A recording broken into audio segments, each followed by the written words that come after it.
नमस्कार साथियों। PW only IAS के इस मंच पे आप सभी लोगों का बहुत बहुत स्वागत है।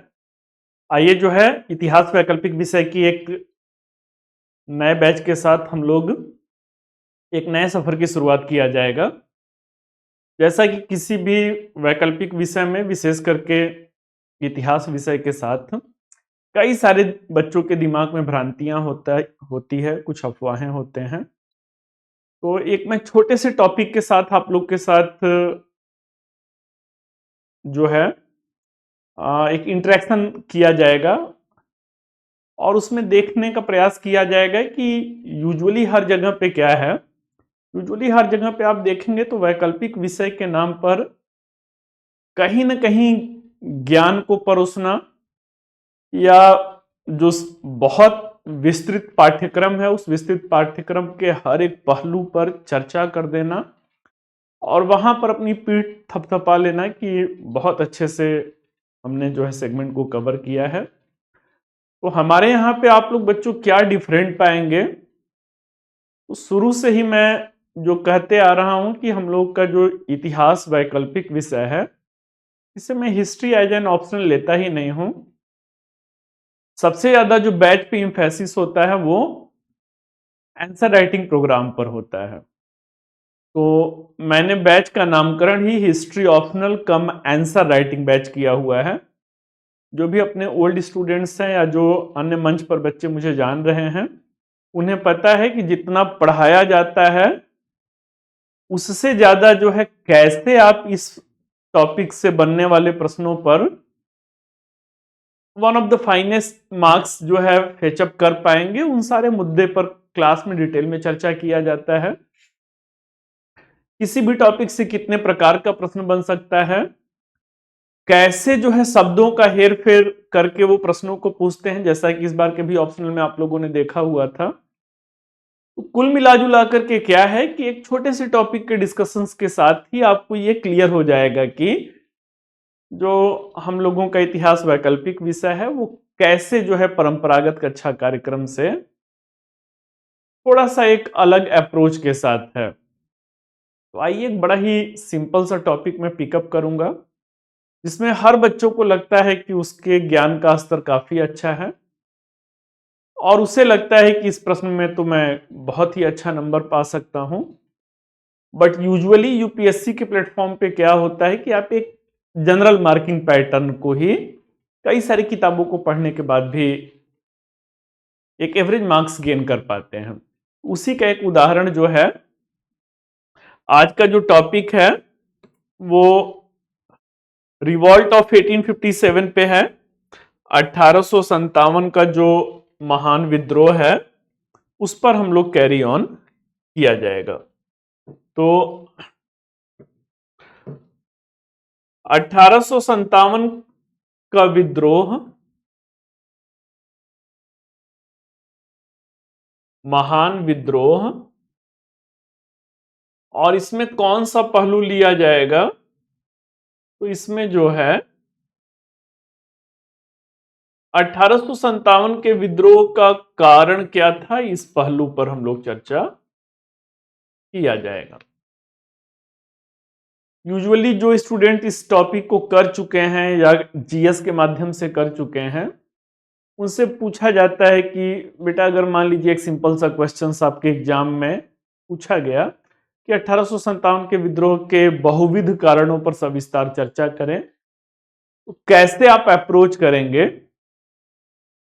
या तो स्टूडेंट कहता है कि सर मैं पॉइंट बताना शुरू करता है और पॉइंट वाइज फॉर्मेट में, जैसा कि टेक्निकल बैकग्राउंड के स्टूडेंट पॉइंट वाइज फॉर्मेट में ही आंसर लिखना पसंद करते हैं, तो या तो वो वे बताएंगे, या तो एक स्टूडेंट्स जो ह्यूमैनिटी के बैकग्राउंड से है, बीए वेरियस यूनिवर्सिटी या कॉलेज से किया हुआ है, एक बड़ा ही परंपरागत जो किताबी दिया हुआ है, बड़ा ही परंपरागत तरीके से, और उससे बड़ा गर्व की अनुभूति होती है। बच्चा बताता है कि सर 1857 के विद्रोह का राजनीतिक कारण था, सामाजिक कारण था, आर्थिक कारण था, धार्मिक सांस्कृतिक कारण था, एक आध उसमें और ऐड कर दिया तो प्रशासनिक कारण था, और फिर उसके बाद जाते जवाते कहता है कि सर एक तात्कालिक कारक भी था। और इस तरीके से, चूंकि किताब में भी वैसे ही दिया हुआ है, इस तरीके से उस बच्चे को भी लगता है कि मैंने तो ये सारा चीजें आंसर में लिखा हुआ है, और अपने मन में वो ठान लेता है कि 60% प्लस मार्क्स तो मुझे इसमें मिलेगा ही। जबकि जो पहला वाला फॉर्मेट पॉइंट वाइज में अगर एक बच्चा 15 पॉइंट भी दे रहा है तो 50% मार्क्स गेन करेगा। अगर परंपरागत तरीके से आप आंसर राजनीतिक कारण, प्रशासनिक कारण, सामाजिक, धार्मिक, सांस्कृतिक कारक, ऐसे अगर एक एस्पायरेंट आंसर को लिख रहा है तो 55% मार्क्स गेन करेगा। अभी थोड़ी देर पहले मैंने आप लोगों से कहा कि हम लोगों का बैच इतिहास वैकल्पिक विषय है ही नहीं, यह इतिहास वैकल्पिक विषय और उत्तर लेखन श्रृंखला भी है। एक टॉपिक को बस केवल समझना नहीं है, बल्कि कैसे आप एक one of the finest marks gain करेंगे, उस तिलिस्म को समझना भी है। थोड़ा सा बस अलग करना होता है, आपको परंपरागत तरीके से थोड़ी सी अपनी उत्तर लेखन में रचनात्मकता लाना है। कैसे लाना है उसी की वानगी मैं इस छोटे से वीडियो में आप लोग को दूंगा। देखिए, एक प्रशासक के रूप में बच्चों क्या होता है, प्रशासक के रूप में आपका जो हॉलिस्टिक डायमेंशन है, हॉलिस्टिक अप्रोच है, उसे जज किया जाता है कि आपके सामने जो भी चुनौती आएगी उस चुनौती के समाधान में आप उसके बृहद दृष्टिकोण को, बृहद पहलू को समझ पा रहे हैं कि नहीं समझ पा रहे हैं। इसे कैसे जज किया जाएगा, तो इसे जज करने का तरीका है कि आंसर राइटिंग के माध्यम से देखा जाए कि बच्चा हॉलिस्टिक डायमेंशन रख रहा है कि नहीं रख रहा है। तो आइए जो है, अब यहां पे हॉलिस्टिक डायमेंशंस के अंतर्गत क्या होगा, तो हम लोग देखेंगे कि कारण में जो है एक आंतरिक कारक है। आंतरिक कारक मीन्स की जो देश के अंदर की परिस्थितियां थी, भारतवर्ष के अंदर ब्रिटिश शासन की स्थापना के पश्चात देश के अंदर की जो परिस्थितियां हैं, उन परिस्थितियों ने 1857 के महान विद्रोह को जन्म दिया।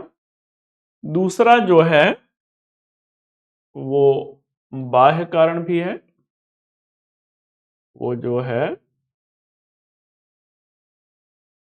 बाह्य कारक है। बाह्य कारक मीन्स की जो देश के बाहर की परिस्थितियां हैं, क्योंकि भाई ब्रिटिश शासन है तो देश के बाहर की जो परिस्थितियां हैं वो भी इसमें रोल प्ले कर रहे हैं। भले ही यहाँ पे बाह्य कारण में आप 1 पॉइंट बताइए, 2 पॉइंट बताइए, लेकिन 1 नंबर आप ज्यादा चुरा ले जाते हैं। किस बिहाफ पर? इस एस्पायरेंट का जो अगर प्रशासन में आता है तो किसी भी विषय वस्तु को देखने का नजरिया क्या है, एक समग्र दृष्टिकोण है। अब आंतरिक में आते हैं। आंतरिक में देखते हैं कि 1857 के विद्रोह का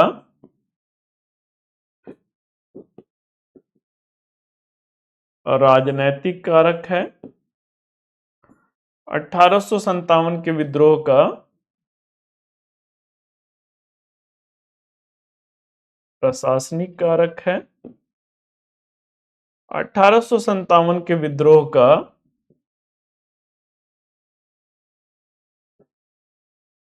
सामाजिक कारक है। 1857 के विद्रोह का जो है वो आर्थिक कारक भी है। इस विद्रोह का जो है वो आर्थिक कारक क्या है? 1857 के विद्रोह का आर्थिक कारक क्या है? 1857 के विद्रोह का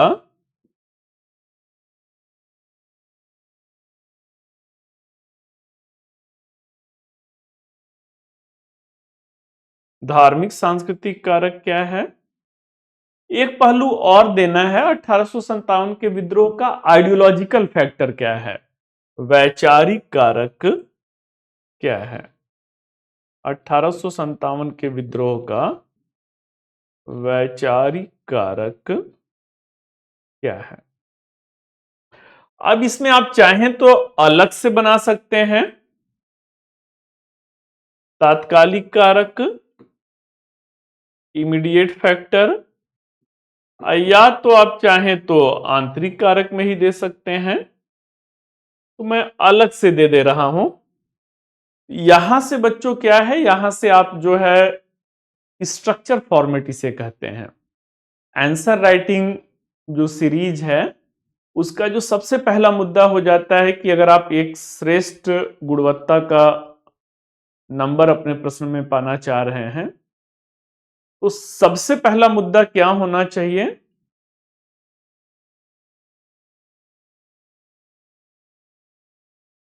तो सबसे पहला मुद्दा यह होना चाहिए कि आप एक जो टेक्निकली जो कह सकते हैं कि एक हॉलिस्टिक अप्रोच आंसर का फॉलो अप कर रहे हैं कि नहीं। तो पूरे बोर्ड पे आपको वो दिख रहा है कि स्ट्रक्चर फॉर्मेट में आप एक फाइनेस्ट जो है स्ट्रक्चर कॉम्पिटेंस को फॉलो अप कर रहे हैं। अब आते हैं भाई आंतरिक कारक में, हम लोग देखते हैं कि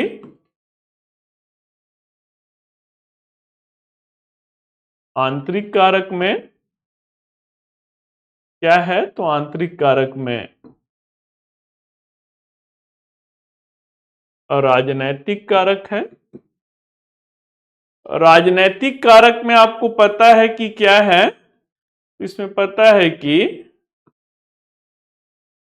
अंग्रेजों की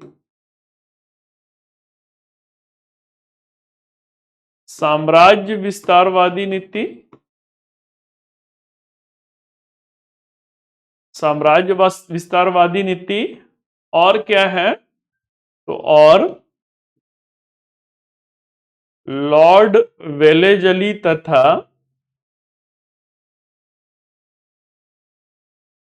लॉर्ड डलहौजी की भूमिका।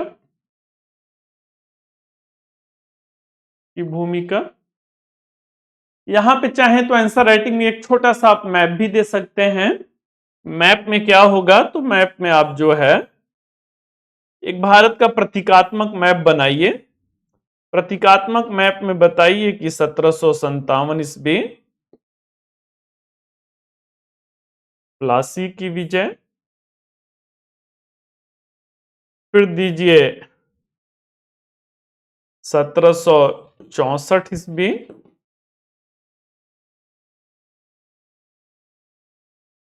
बक्सर की विजय, और बक्सर की विजय के साथ उत्तर भारत पर नियंत्रण, तथा 1818 ईस्वी दक्षिण भारत की विजय। और दक्षिण भारत की विजय में ब्रैकेट में मैसूर और मराठा जो हैं यही बड़ी शक्ति थे। अगर देना चाहें तो 1848 ईस्वी पंजाब की विजय, उत्तर पश्चिम भारत दे सकते हैं। और यहां पे बताइए कि 100 साल का जो ब्रिटिश साम्राज्य विस्तारवाद था, अंग्रेजों की साम्राज्य विस्तारवादी नीति, यहां पे बताइए जो है कि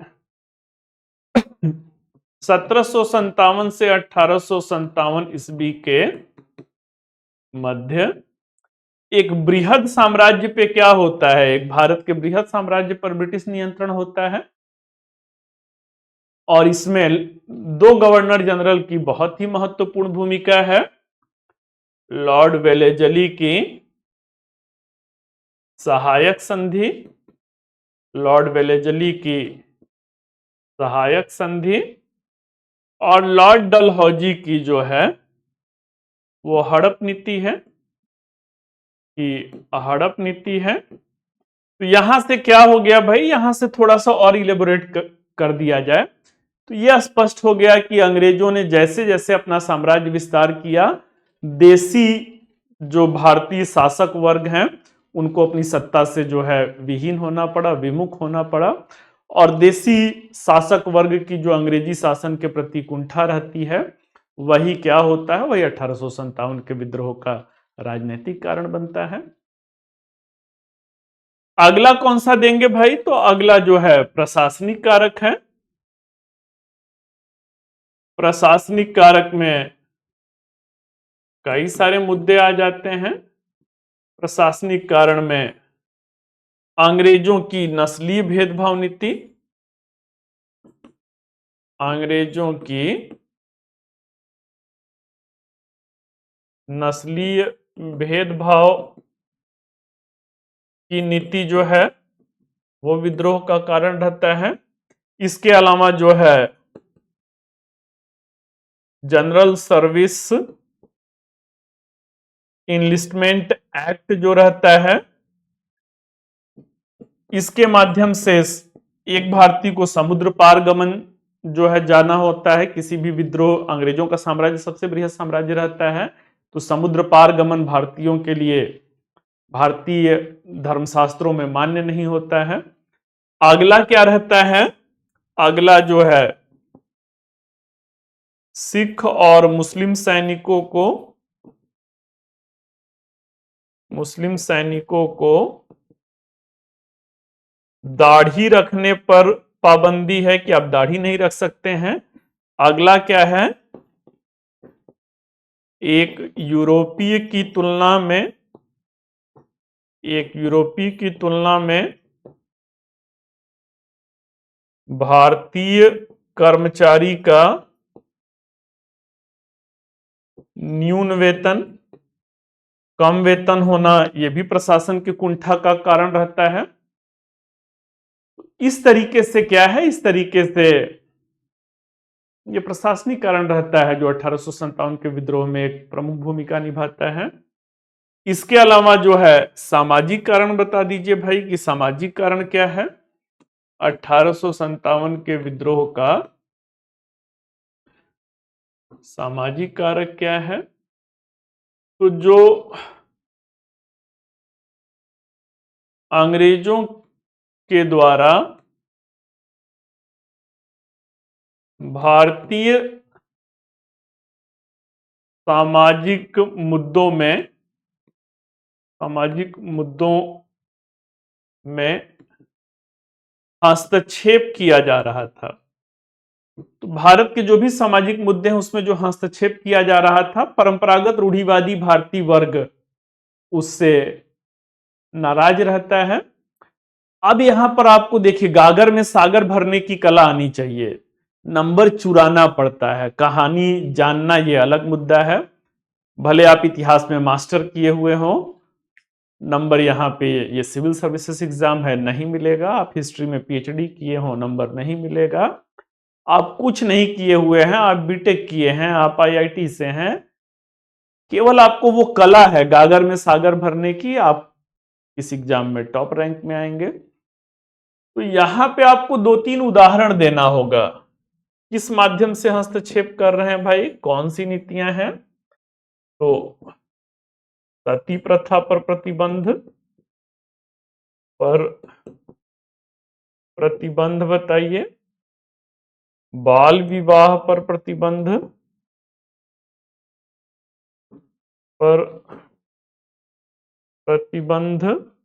अगला जो है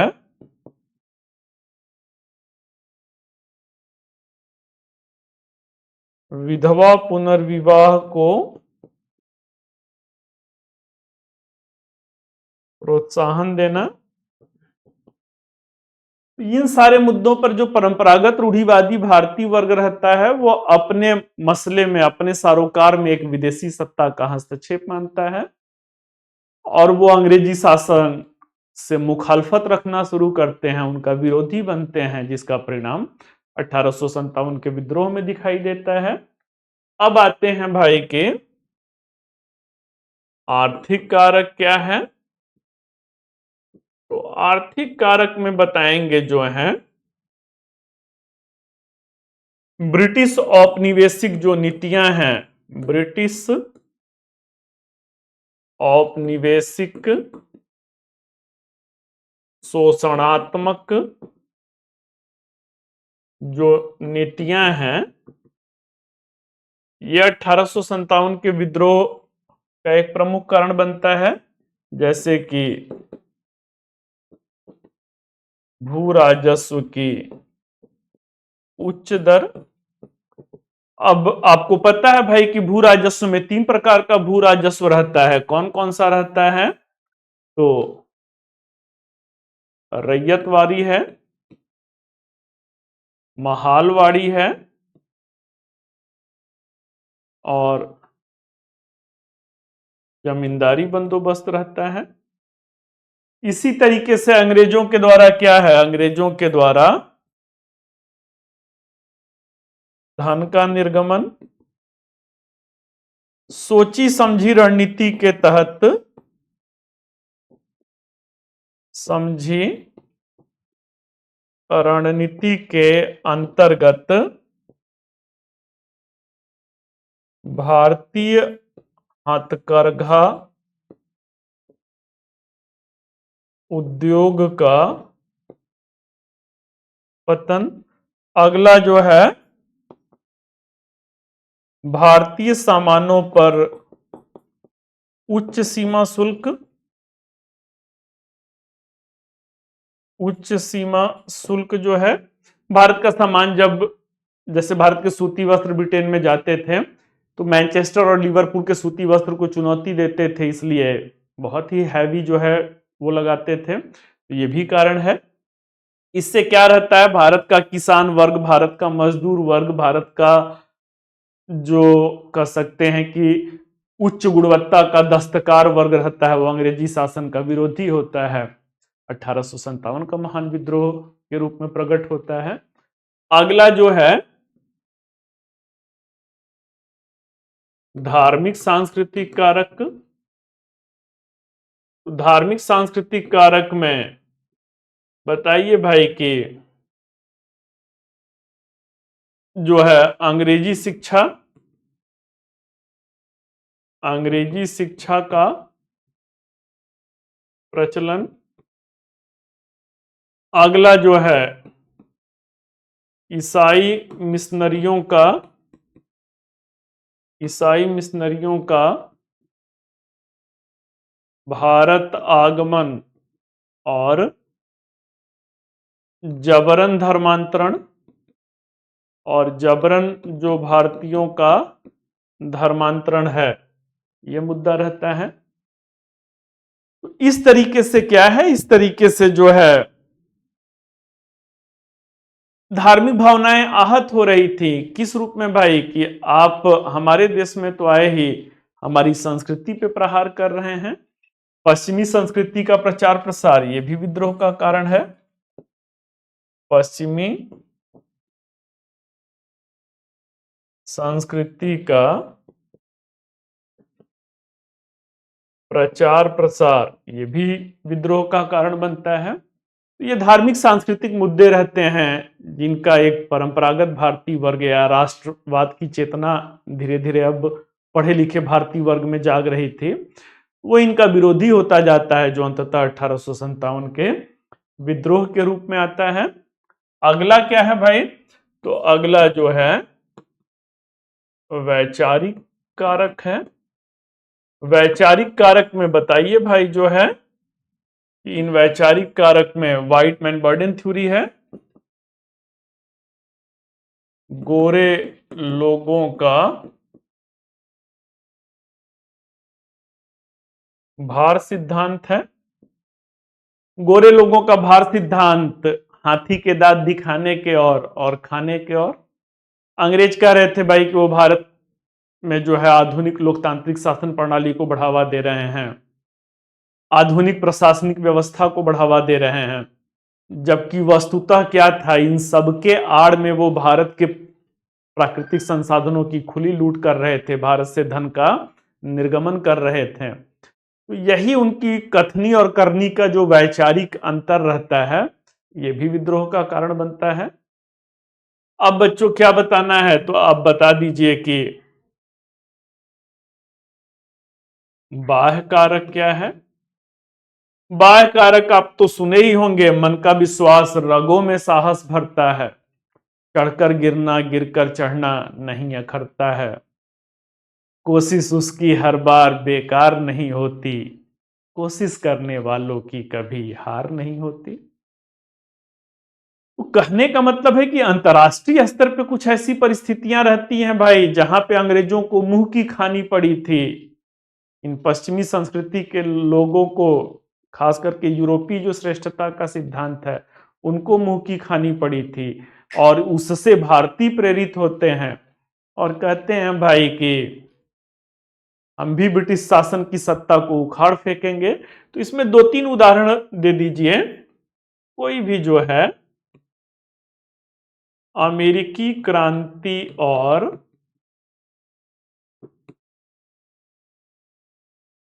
उससे प्रेरणा, अगला जो है